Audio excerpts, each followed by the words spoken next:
Hello students, इस video में हम पढ़ेंगे अवतल लेंस द्वारा बनाए गए प्रतिबिंब।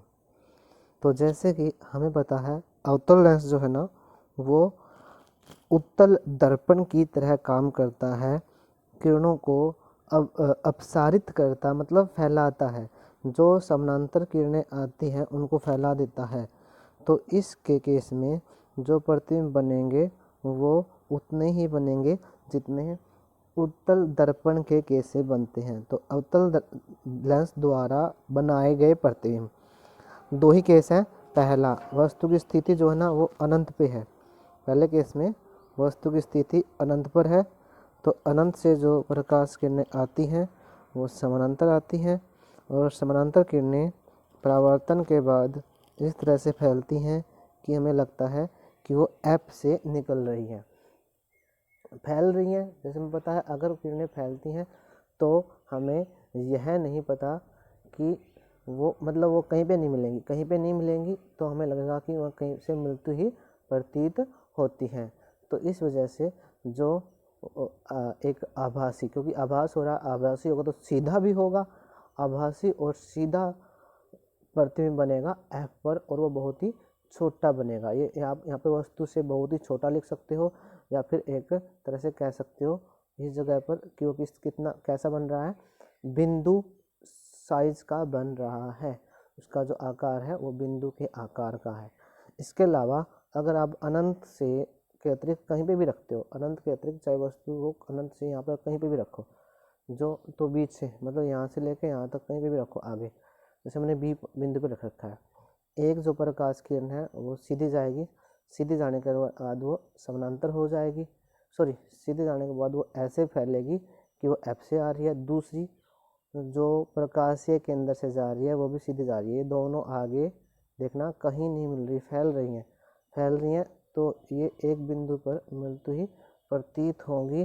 तो वहाँ पर देखो कहाँ पे बन रहा है, एफ और प्रकाशीय केंद्र के बीच से बन रहा है आभासी सीधा और वस्तु से छोटा बन रहा है। तो अवतल लेंस सारे के सारे जो प्रतिबिंब है वो छोटे बनाता है और आभासी बनाता है और सीधे बनाता है। इस बात का भी आपने ध्यान रखना है। इसके बाद लेंस द्वारा वस्तु का आवर्धन। लेंस के द्वारा जो वस्तु का आवर्धन है वो उसी तरह से m से इसको निरूपित किया जाता है, प्रतिबिंब की ऊंचाई बटे बिंब की ऊंचाई। और इसको निकालने के लिए हम क्या करते हैं, v बटे u। ध्यान दीजिए यहाँ पर v बटे u से इसको निकालते हैं। याद रखना आप लोगों ने ये फॉर्मूला। h डैश है ना प्रतिबिंब की ऊंचाई है, h जो है ना वो बिंब की ऊंचाई है। तो हम उसको कैसे निकालते हैं, h डैश बटे h बराबर है v बटे u के बराबर। अगर दर्पण के साथ तुलना करें, दर्पण में माइनस साइन था, माइनस v बटे u, यहाँ पर v बटे u होगा। दोनों ही उल्टे बन रहे हैं। लेंस सूत्र जो है ना वहाँ पर 1/v माइनस 1/u बराबर है 1/f, 1/v माइनस 1/u बराबर है 1/f। और जबकि दर्पण के केस में यहाँ पर प्लस था, लेंस के केस में यहाँ पर माइनस हो जाएगा। इसके अलावा अगर हम आवर्धन की बात करें, आवर्धन जो है ना m बराबर है v बटे u लेंस के केस में, और दर्पण के केस में नेगेटिव साइन आ जाता है यहाँ पर।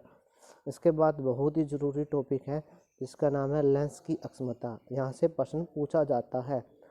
तो लेंस की अक्षमता क्या कहलाती है, लेंस के प्रकाश किरणों के अपसरित या अपसरण करने की मात्रा को हम उसकी अक्षमता कहते हैं। इसको P द्वारा निरूपित किया जाता है। यह F के से अक्षमता 1/f होता है। P बराबर है 1/f, क्योंकि ध्यान दीजिएगा, मान लीजिए कि ये एक लेंस है, अगर किरणें समानांतर आ रही हैं तो यहाँ पर अगर इसका f इतना है, तो अगर ज़्यादा है, दोबारा समझिए एक बार, मान लीजिए आपके पास ये लेंस है, अगर f इतना है तो प्रकाश किरणें यहाँ पर इकट्ठी होंगी, अगर f इतना है तो प्रकाश किरणें यहाँ पर इकट्ठी होंगी।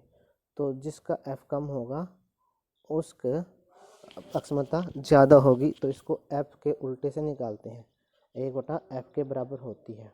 जो अक्षमता है वो 1/f के बराबर होती है। इसके बाद अगर हम बात करें, उदाहरण करें, ध्यान देना यहाँ पर दोबारा से समझना इसको, P बराबर है 1/f। ये याद रखना, यहाँ से प्रश्न पूछा जाता है। तो अगर हम मात्रक की बात करें, इसका SI मात्रक जो है ना वो डायोप्टर है, D। इसका जो SI मात्रक है वो डायोप्टर है, इसको D से निरूपित किया जाता है। और ध्यान दीजिएगा, इसको D से निरूपित किया जाता है, D अक्षर से। और यह जो है ना, अगर 1 मीटर है, अगर F 1 मीटर है तो P बराबर है 1/1 बराबर है 1 डायोप्टर होगी। यहाँ पर जो ध्यान देने वाली बात है, अगर फोकस दूरी सेंटीमीटर में दे रखी है तो उसको आपने मीटर में बदलना है। और मीटर में बदलने क्या करना पड़ेगा, अगर 10 सेंटीमीटर है तो मीटर कितना होगा, 10/100 मीटर के बराबर होगा। तो आपने उसको 100 से भाग देना है। ये आपको मैं आगे प्रश्न में समझाऊंगा। इसके बाद देखिए, 2 सेंटीमीटर लंबा H का मान है 2 सेंटीमीटर, सीधा लेना पड़ेगा क्योंकि सीधा ऑब्जेक्ट रखा जाता है। और 10 सेंटीमीटर की फोकस दूरी, F का जो मान है 10 सेंटीमीटर है क्योंकि उत्तल लेंस है तो धनात्मक यहाँ पर भी। और बीम की से लेंस की दूरी U भी दे रखा है, वस्तु कितनी दूर है, 15 सेंटीमीटर दूर है। V निकालना है और S डैश निकालना है। तो पहले V निकालने के लिए लेंस सूत्र लगाइए। लेंस सूत्र में अपने 1/V बराबर है 1/U प्लस 1/F। तो U का आपने नेगेटिव लेना है, यहाँ पर 1/-15 जमा 1/10। तो इसको सोल्व करने के बाद 1/V किसके बराबर आ जाता है, 1/30 के बराबर आ जाता है। तो ये इसका मान कितना हो जाएगा, V का मान हो जाएगा 30 सेंटीमीटर। अपने इसको ऐसे निकालना है। इसके बाद अगर हमने निकालना हो M बराबर है H'/H इंटू V/U, ये सूत्र आपने लगाना है। और H डैश बराबर है H गुणा V/U। तो आपने यहाँ पर H की वैल्यू दे रखी है 2 और V की 30 और U की -15। तो -4 सेंटीमीटर। माइनस कहता है कि भाई -4 सेंटीमीटर, H डैश के आ गया -4 सेंटीमीटर। माइनस कहता है कि H उल्टा है। उल्टा मतलब जो प्रतिबिंब है वो उल्टा बना है, उल्टा होगा तो वो कैसा होगा, वास्तविक भी होगा। और हमने यहाँ पर M का मान भी निकाल दिया 2 सेंटीमीटर। इससे अगला प्रश्न देखिए, किसी अवतल लेंस की फोकस दूरी दे रखी है। अवतल लेंस की फोकस दूरी नेगेटिव लेनी है, याद रखना। और उसको लेंस से कितनी दूर रखें कि मतलब हमने U का मान निकालना है और V का मान हमारे पास 10 सेंटीमीटर दे रखा है। और क्योंकि एक बात का ध्यान रखना है, यहाँ पर आपने V के मान को ऋणात्मक लेना है क्योंकि उत्तल लेंस, क्योंकि यहाँ पे 10 सेंटीमीटर तो है, इस रख रखा है, इसको 10 सेंटीमीटर दूरी पर रख रखा है और F 15 सेंटीमीटर है। तो मतलब उसको फोकस और P के फोकस और O के बीच में रख रखा है। अगर फोकस और O के बीच में रखते हैं तो जो प्रतिबिंब है उसी तरह बनता है, इस वजह से हम ऋणात्मक लेंगे। तो आपने इस फॉर्मूले से क्या निकालना है, U का मान निकालना है, वो क्या आ जाएगा -30 सेंटीमीटर आ जाएगा। और M का मान भी क्या आ जाएगा, हमारे पास इतना आ जाएगा, प्लस का आएगा, ठीक है।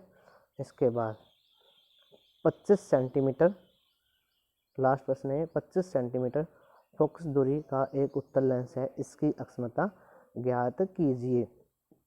तो सीधी बात है, 25 सेंटीमीटर को पहले मीटर में बदलना, हमें पता है कि डायोप्टर में अगर निकालना तो उसको मीटर में बदलना पड़ेगा।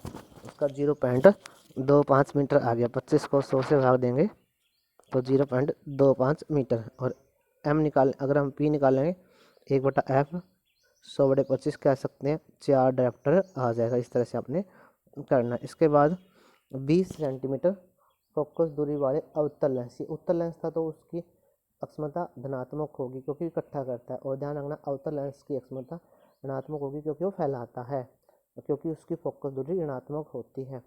20 सेंटीमीटर को मैंने क्या कर दिया, मीटर में बदला और तो इसका 5 डायोप्टर आ गया। ये क्वेश्चन पेपर में पूछे जा सकते हैं। इसके बाद देखिए, उत्तल लेंस की फोकस दूरी क्या होगी, उसकी अक्षमता, अगर उसकी अक्षमता और फोकस दूरी का एक ही मान है तो क्या होगी, 1 मीटर। क्योंकि 1 मीटर फोकस दूरी की पावर कितनी होती है, 1 डायोप्टर होती है। इसका उत्तर क्या हो जाएगा, 1 मीटर हो जाएगा। लेंस सूत्र क्या है, लेंस सूत्र में ऋणात्मक साइन होता है, ये होगा 1/F बराबर है 1 बटा वी माइनस 1 बटा यू। तो इसका आंसर कितना आ जाएगा, ये आ जाएगा। लेंस की अक्षमता इतनी है। यह कौन सा लेंस होगा, क्योंकि धनात्मक है तो यह उत्तल लेंस होगा। इसकी 1 बटा डी करके 1 बटा 2.5 करके आप इसकी क्या निकाल देंगे, फोकस दूरी निकाल देंगे। इस तरह से आपने सारे क्वेश्चन करने हैं।